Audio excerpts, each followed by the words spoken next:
cada viernes también en nuestra sección de salud le damos la bienvenida al doctor Emanuel Ferrero. Gracias por estar con nosotros, muy buen día. Vamos a hablar precisamente de hoy un tema importante que muchas personas pues deben de tomar en cuenta, las cicatrices patológicas. ¿Qué incluye la cicatriz queloide, la cicatriz hipertrófica, todas las cicatrices? Platícanos. Hola, sí, muchas gracias por la invitación. Bueno, vamos a hablar hoy sobre lo que estás comentando, ¿no? La cicatriz patológica.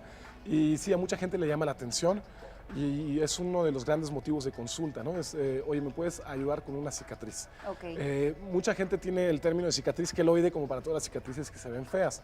Entonces me gustaría aclarar un poquito la terminología primero, ¿no? Todo se engloba dentro de algo que se llama cicatriz patológica. La cicatriz patológica es una cicatriz que no llevó a cabo su proceso de forma normal. Entonces pueden hacer una cicatriz que sea gorda. Esta se llama cicatriz hipertrófica. Son las cicatrices que nosotros vemos que están un poquito elevadas y que se ven gorditas. Es diferente de la cicatriz queloide, porque la cicatriz queloide tiene lo mismo, es gordita. Esta es la queloide. Esto yo la clasificaría más como una cicatriz hipertrófica. Okay. La queloide ya va a rebasar los bordes de la herida inicial, ¿no? Sí. Entonces digamos que se hace como si fuera un hongo, como la cabeza del hongo que va a empezar a rebasar.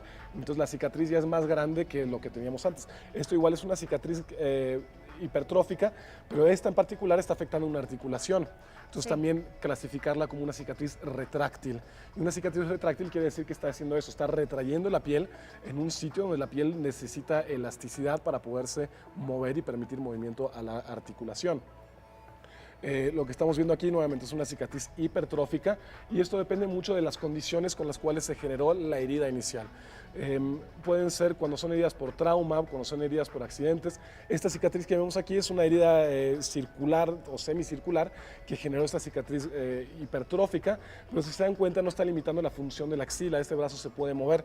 Entonces no sería una cicatriz retráctil. No es una retráctil, pero ahora hay muchas de estas cicatrices que las vemos un poquito más abajo, sobre todo en quemaduras. Hay niños que se queman las axilas, que se queman el codo, que esa cicatriz una vez que madura y se empieza a retraer, porque es la función habitual de la cicatriz, lo que trata de hacer es regresarse, entonces ya no permite el movimiento. ¿Y qué es lo que sucede? Una cicatriz, cuando nos cortamos empieza un fenómeno de cicatrización, lo primero que hace el cuerpo es tratar de limitar la fuerza, limitar el sangrado.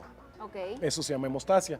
Y después empieza a haber un proceso de cicatrización donde las células empiezan a generar este tejido cicatrizal para cerrar esa herida. Ya no es piel que se regenera, sino que es una cicatriz y es duro, se llama fibrosis. Esta fibrosis llega a un momento donde se debe de detener y empiezan a llegar otras células que empiezan a degenerar el excedente de la cicatriz. Las cicatrices queloides no tienen esta característica, siguen generando mucha colágena y la velocidad en que se genera la colágena rebasa la velocidad en que se está degradando. Entonces por eso se hacen las cicatrices gordas. ¿Se pierde la sensibilidad en las cicatrices o solo en alguno de sus tipos? La mayor parte de las cicatrices no tienen sensibilidad sobre la mera cicatriz. Hay otras donde la sensibilidad va a estar aumentada. ¿Okay? Aquí lo que vemos es una mano que tiene una cicatriz muy grande, entonces esta cicatriz hay que operarla. Y hay diferentes tipos de procedimientos o diferentes técnicas para tratar estas cicatrices. ¿Cuándo es necesario operarlas y cuándo no es necesario? Lo necesario para operarlas es una vez que la cicatriz haya madurado, sí, que está limitando una función. ¿Okay? ¿Madurado depende de cada organismo o algún periodo de tiempo, digamos 1 año, 2 años? Depende de cada persona y depende de la zona donde estamos. Por ejemplo, tengo un paciente que tiene una cicatriz en el párpado. Esa cicatriz tiene más o menos 6 semanas, pero no me permite cerrar el párpado. Esa cicatriz la tengo que operar lo antes posible porque ese párpado necesito cerrarlo. Claro. Si no permito que el párpado se cierre, entonces vamos a empezar a resecar el ojo, va a empezar a tener afección ya en la función del ojo, que es muy delicado. Entonces tengo que proteger ese órgano. Aunque todavía no hemos llegado al punto maduro de la cicatriz, yo ya sé que se va a tener que operar. Hay otras cicatrices que podemos prevenir esta retracción. Cuando podemos pensar que es una persona que por el tipo de lesión que tuvo, si fue una quemadura o si fue una lesión por una abrasión que generan cicatrices gordas, vamos a empezar a protegerla desde antes. Y hay técnicas infiltrando medicamentos que son esteroides y hay diferentes tipos de tratamientos con esto y el cirujano lo debe decidir. Y además del esteroide hay una terapia que se llama presoterapia. Colocamos unas láminas que son de gel de silicón que se venden de forma comercial y esta está encima de la cicatriz todo el tiempo. ¿Y qué es lo que hace? Genera presión sobre la cicatriz disminuyendo el aporte de oxígeno que tiene. Y al disminuir el aporte de oxígeno, disminuimos la actividad que tiene el fibroblasto, que es la célula que está generando la cicatriz. La cicatrización de cada persona es, digamos, depende de la situación o de la herida, o si tiene que ver algo con la genética. Digamos, si mi mamá tendría cicatriz queloide, entonces yo también voy a tener. Existe un componente genético, pero digamos que no es el principal. Ok. Hay gente que me dice, No es el factor sí, principal. Oye, es que yo tengo cicatrización queloide. Entonces me muestran la cicatriz y es una cicatriz que se ve gorda o a lo mejor está rojita y está en una zona del cuerpo que también son más proclives a ello. Las zonas centrales, en el mentón, la mandíbula, en el centro del pecho es donde se hacen unas cicatrices muy feas, en los hombros, que estuvimos viendo varias cicatrices en las Como imágenes. la de la vacuna, ¿no? Y la de la vacuna de la BCG. La vacuna de la BCG, el hoyito que todos tenemos, bueno, yo Sí, lo tengo, sí. no todo el mundo tiene esa vacuna, Yo sí.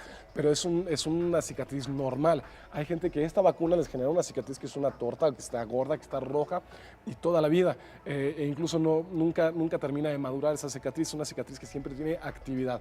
¿Cómo sabemos que tiene actividad? Tocamos la cicatriz y se pone blanca y inmediatamente se vuelve a tomar el control. Aunque hayan pasado muchos años. Aunque hayan pasado muchos años. Vacuna. No, esa cicatriz que tú tienes es perfectamente normal y no tiene, no es una cicatriz patológica. Es lo que se espera de esa cicatriz de la BCG. Ajá. Y hay algunas que conviene operarlas y otras que no. Lo que sabemos es que una vez que se disparó el mecanismo de la cicatrización queloide, es muy probable que regrese. Entonces, batallamos mucho lo que vimos la semana pasada, las cicatrices atrás de las orejas, claro, sí. por los piercings, cicatrices en el hombro. Yo puedo operarla, voy a quitar esa cicatriz, voy a movilizar un colgajo de piel para quitar un poco de esa tensión, pero aún con todo y todo, puede que regrese esa cicatriz queloide. Entonces, ¿qué hago? Después de operarla, empezamos a poner los esteroides, nos apoyamos de la presoterapia y digamos que ponemos todo el arsenal que tenemos para combatir la cicatriz. Muchas veces les va bien, hay otras que son muy rebeldes. Obviamente también la cicatriz depende de la herida, pero en el momento en el que nos acabamos de cortar con un cuchillo o nos raspamos muy feo o algo así, ¿hay algún procedimiento que pudiéramos tener para evitar que la cicatriz sea peor? Sí, nosotros damos medidas de higiene cicatrizal, que se llama, una vez que atendemos a alguien. Las heridas por cuchillo, las heridas que son limpias, normalmente van a cicatrizar bien, Okay. al menos que la persona tenga este componente genético. Hay gente que me dice, toda mi vida he cicatrizado muy bien, y de repente un día se dispara el mecanismo. Eso es algo que la ciencia todavía no nos ha dado, ni nos ha dicho por qué, Sí. y estamos investigando, ¿no? Pero normalmente después de las heridas, lo que tú me preguntas, vamos a empezar a dar medidas. No me expongas la cicatriz al sol, vamos a empezar a hacer masaje cuando el médico lo indique, más o menos unas 3 semanas después, cuando la primera etapa de la cicatrización ya se formó, ya tenemos unos puentes de colágeno que son fuertes, ya podemos empezar a hacer masaje, y este masaje es para tratar de modular un poco esto. Hay algunos medicamentos tópicos comerciales que los venden, no todos son efectivos y todavía está en tela de juicio, digamos, qué tan buenos son estos medicamentos para evitar la cicatriz. Mucho de eso tiene que ver con la rehabilitación, los cuidados que le damos, pero lo más importante, bloqueador solar siempre en todas las cicatrices, porque el sol va, aparte de que mancha la cicatriz, tiende a estimular los fibroblastos para que se haga una cicatriz más grande. Y cuando el médico lo indique, poner una lámina de silicón, que es un gasto extra, pues es un gasto que se va a ver reflejado a largo plazo en un efecto benéfico. Y muchas veces van a decir, oye, ¿para qué me puse la lámina de silicón si ni siquiera se me hizo la cicatriz? Pues no se te hizo gracias a eso, ¿no? Si nos lo hubiéramos jugado, pues hubiéramos visto una cicatriz a lo mejor un poco más gorda, ¿no? Emanuel, los remedios de la abuelita, la concha nácar y estas cremas que ahora venden también para quitar cicatrices, ¿sí funcionan? No. El láser Láser sí, pero entonces tenemos que ir a un lugar, a una clínica de rehabilitación donde haya un fisiatra y gente que domina el uso de estos aparatos y que los tienen y que los están usando diariamente, y ellos pueden indicar la dosis, la frecuencia con la que se usa y en el tipo de cicatrices donde hay zonas que son seguras para usarlo y otras que no son tan seguras.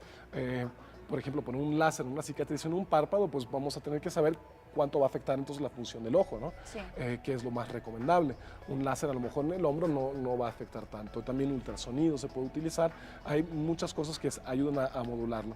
Los remedios caseros, la concha nácar mancha muchísimo con el sol. Entonces la gente que se pone la concha nácar lo usaban para evitar las cicatrices. Realmente es un efecto que se daba más por el masaje que le ponían, más que por el componente que tiene la crema.